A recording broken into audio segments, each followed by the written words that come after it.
Hi guys, welcome back to my channel. Today I'm going to be sharing how to grow heirloom tomatoes, especially in a more extreme climate.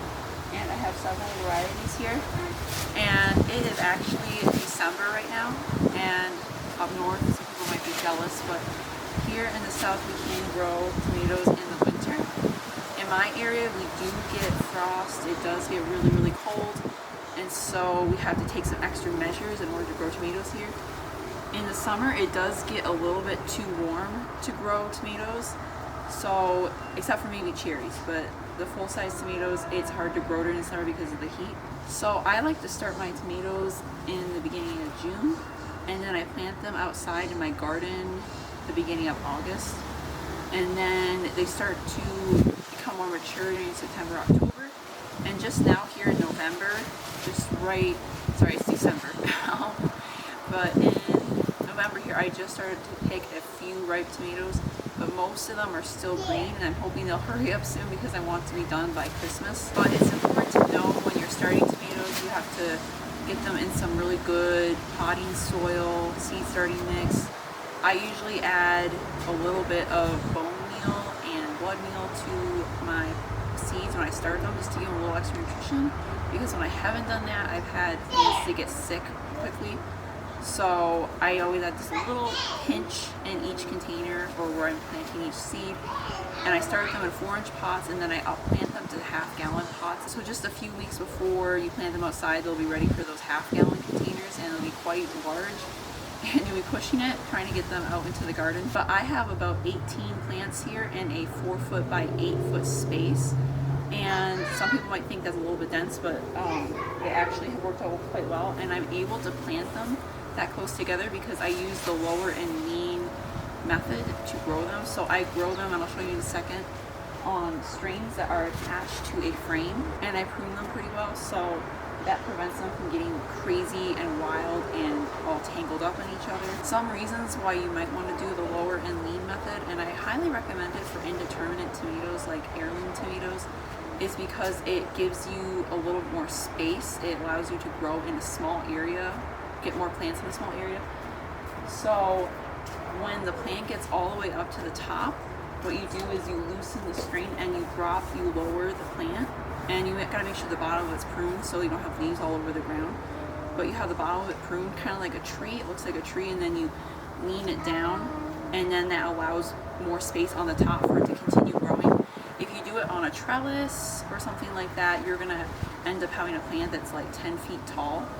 You're gonna need something really big to trellis it on, and I don't have that space, so that's why I use the lower and lean method. And I'll have links for all of this in the description box if you click on the link in the description box. But things that you're gonna need are gonna be plant clips, you're gonna need Tama hooks, you're gonna need some type of structure. I built mine out of bamboo poles, and I have them all attached and all connected so they don't fall over.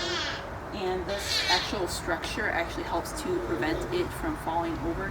I couldn't pound stakes into the ground because I have a sprinkler system underneath my garden that was put in here before I moved in, but I have them all kind of connected to each other so that they can't fall over. And if you're wondering what this structure is behind me, it's a crop cage, and that will be linked in the description as well in the article that I'll be attaching to this video. But I use that. You could build something like this out of PVC pipe or electrical conduit. You can use pipes like that and build a really strong structure. I was just kind of going for convenience, and I can get this easily off of Amazon, and I can move it around my garden. So I'm going to use it for my berries as well in the spring. And I have it attached to the actual garden bed. I have metal beds, and it's fastened on there with some rope. But also trellising my plants this way allows me to fit them all inside of this little box. And then once it starts to get cold, I've covered the whole thing in sheets, blankets. I even have a comforter on the one side where it doesn't get as much sun. And the main thing that I use is Agribon 19. It's a insulating type of material, but it allows light to penetrate through. So if you have that over the top of your whole thing, which I'm probably gonna eventually convert this all to Agribon 19, or you can even do like Agribon 50. It's a frost cloth, and if you have that over the whole thing, it's going to insulate and keep it warmer during those colder nights. but it's going to allow light to come through, and so you can keep it on there during the day. But if it's a warmer day, you might lift the side and let some air flow through. Okay, thank you, honey. So if you're wondering how do I actually pollinate these plants, I actually don't get a lot of bees in my garden anyway, so I'm okay with self-pollinating. So about every other day, it'd probably be better if I came out every day, but every other day I come out and I use my electric toothbrush and I put it near the plant, like the flower I mean. So I put it near the flower and then I turn it on and the buzzing will release pollen, and that's how I've been pollinating my tomatoes. And so my tomatoes are loaded right now, so this definitely works. And another thing that I do is I do fertilize my tomatoes every 2 weeks with a fish fertilizer. And I have big, beautiful, healthy tomatoes. I do have some cracking, but I've never had blossom end rot. I always, when I go to plant them in the garden, as well as when I start the seeds, I add a little pinch of bone meal and blood meal to the soil when I go to put the plant in. And I've never had any issues. The only thing that I've had issues with is bugs, and I haven't identified the type of bug, if it's like thrips or whitefly or whatever, but I have had a little bit of bug issues throughout my garden, but they especially like my tomatoes. And so as a preventative, every few days, maybe like twice a week, I spray some neem oil on the plants, and I make a homemade neem oil spray. So it might seem like high maintenance to some people, but I enjoy doing it.